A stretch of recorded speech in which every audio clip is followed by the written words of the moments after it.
Hello everyone, this is an account of my journey to Sierra Leone and my time spent there helping the Waterloo Hospital.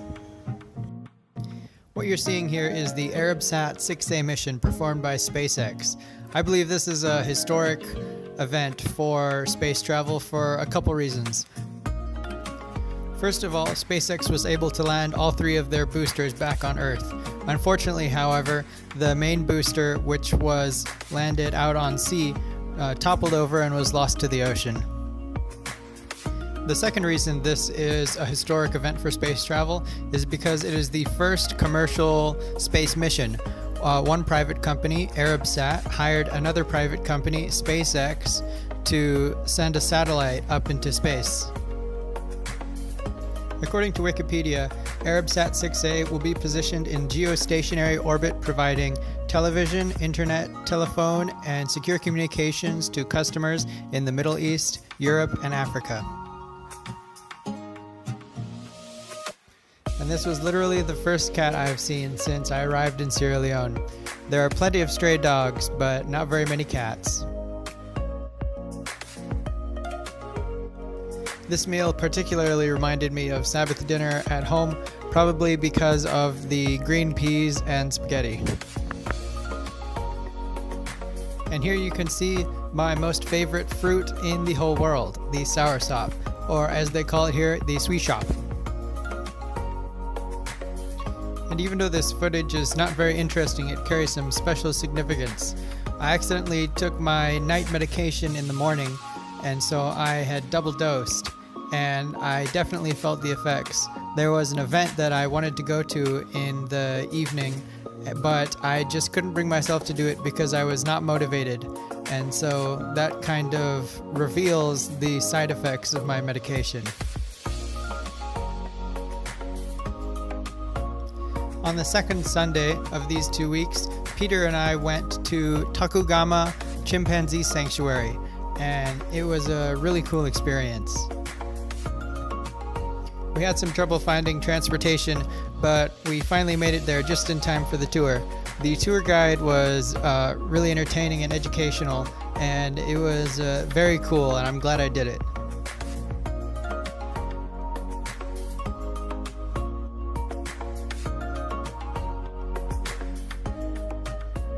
This is a rehabilitation center for chimpanzees, and so the ones you're seeing behind bars are the ones that have just been acquired by the sanctuary. And then the ones that you are going to see here are ready to be let back out into the wild.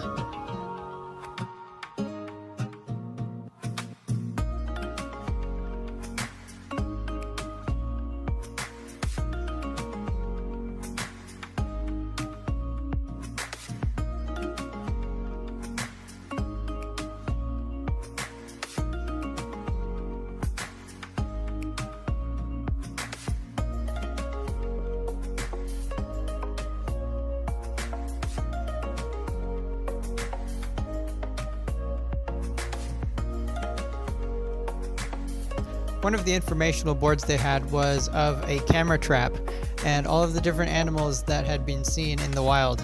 I was surprised at the multitude of animals because I didn't know that there were so many just right outside. The camera even caught an illegal hunter.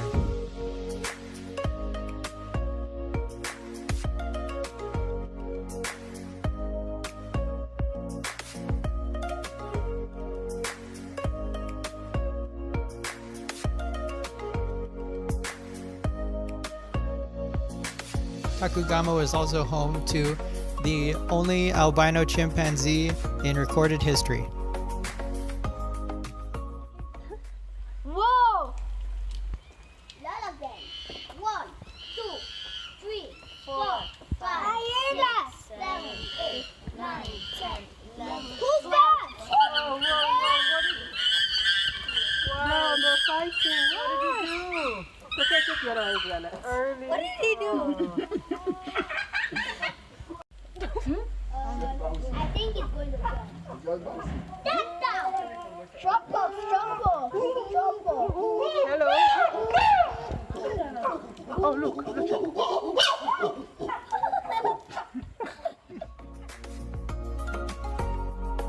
This area was by far the most interesting. These chimpanzees were early in their rehabilitation cycle, and I believe most of them were owned as pets at some point.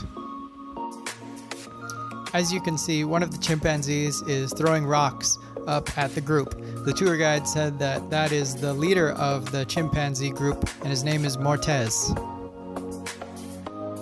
The tour guide also informed us that because there were children in the tour group, the chimpanzees were a bit excited and rambunctious because the children were viewed more as chimpanzees than as humans.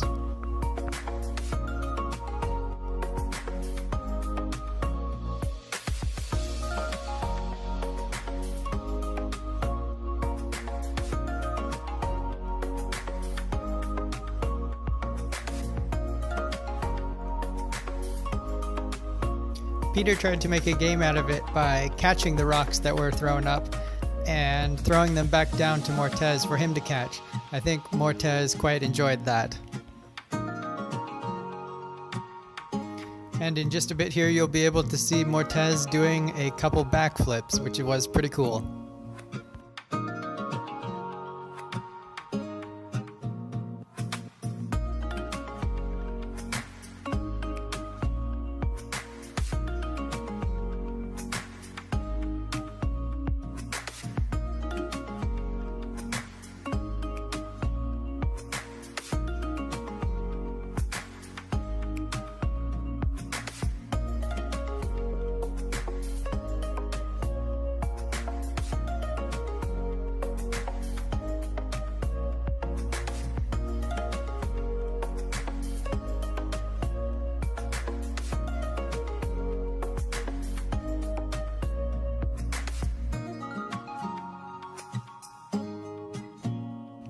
And here's what I brought on my trip to Mount Bintumani, which was definitely one of the highlights of my time in Sierra Leone.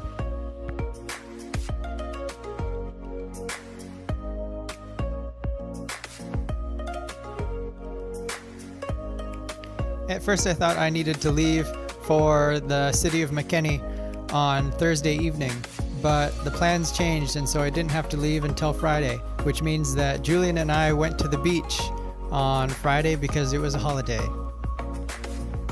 Our experience at the beach was definitely subpar though. After an hour and a half of waiting for freshly caught fish that we had ordered, they told us that they didn't have the fish and asked if we wanted chicken, so we said yes, and we waited for another 20 minutes for that. When we got the chicken, it was definitely undercooked, and so we just ate what we could, paid for our meal, and left. Because of my trip to Takugama Chimpanzee Sanctuary, I met two guys from the Netherlands, and that's how I learned about the trip to Mount Bintumani. One of them works at an organization in Makeni called Street Child, which is where I stayed for the night on Friday.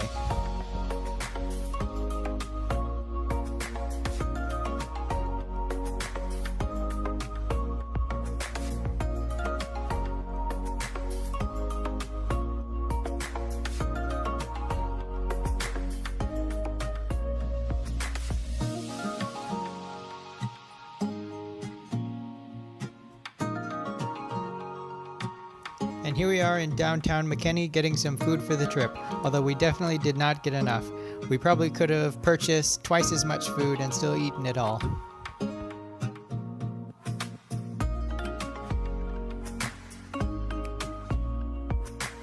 There were 5 people that went on the trip. Me, Thomas from the Netherlands who works at Street Child, Sheku, the driver, a local, and 2 guys from France, Clément and Jules, who was kind of the leader of the group.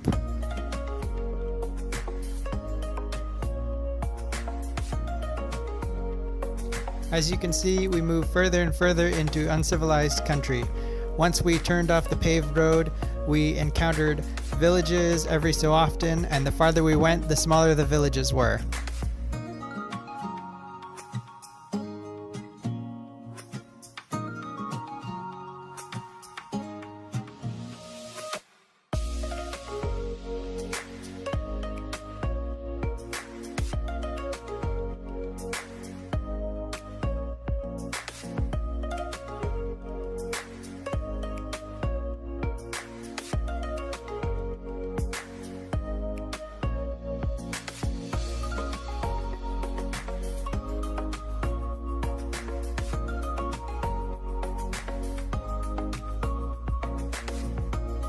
Also, the farther we traveled, the rougher the road was.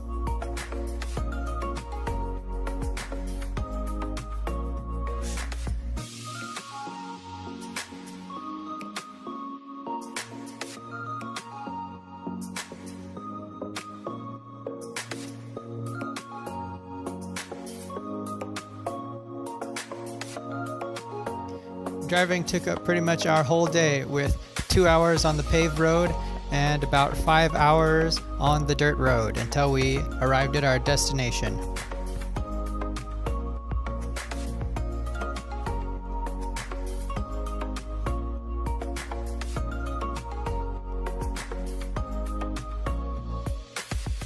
And here's our destination, Sangbanya.